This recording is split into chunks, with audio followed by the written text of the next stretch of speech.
Well, I'm very glad that this book by Theekkathir is being released today, and this deals essentially with the new education policy 2020 that was ran through the country without any proper discussion, despite education being in the concurrent list of the Constitution.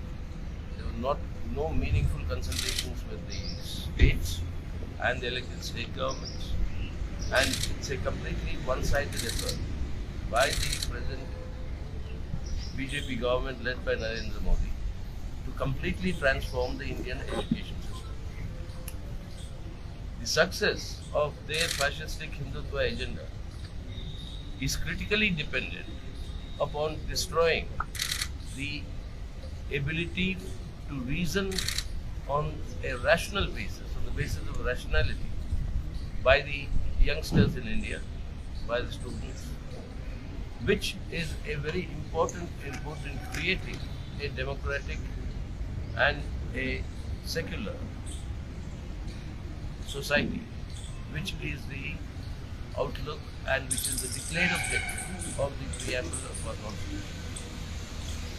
The destruction of reason and rationality is thus paramount in this entire education policy, and the effort is to replace the study of Indian history, the rich syncretic history of the evolution of Indian civilization through various confluences, cultural confluences, civilizational confluences. Through various confluences, this Indian civilization that has developed, instead of permitting the students to study this history, this rich syncretic history, the study of history is being reduced to the study of Hindu mythology. All of history, portrayed from the Prime Minister downwards to everybody of India, is contained in the Puranic stories of Mahabharata and Ramayana. And on the other hand, the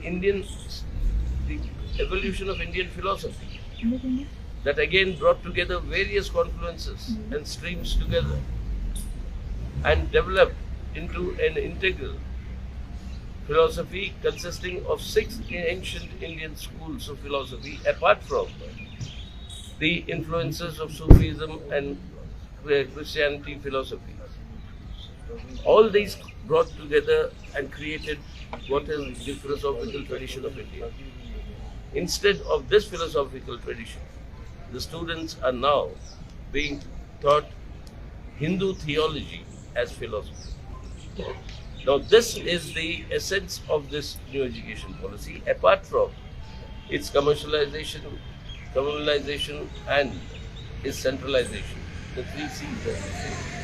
Apart from these 3 C's, which deprive access to a large number of students to education, this is robbing the education system of its scientific and democratic content.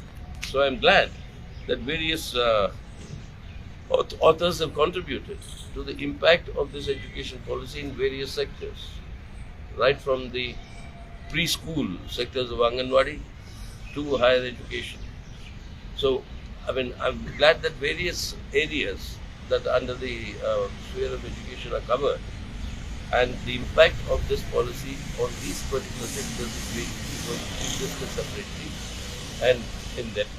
I'm glad that this is come about, but what is most important is for the SFI to build up a powerful movement, not merely among students, but amongst society at large, along with intellectuals, along with various people from various fields, because education affects all. It's not only the student who's studying, but the whole system affects the entire outlook of the country and the civilization as we progress and advance. So I hope that in the coming days the SFI would be able to launch a effective and a powerful movement in resistance to this new education policy. So with these words, this is formally released.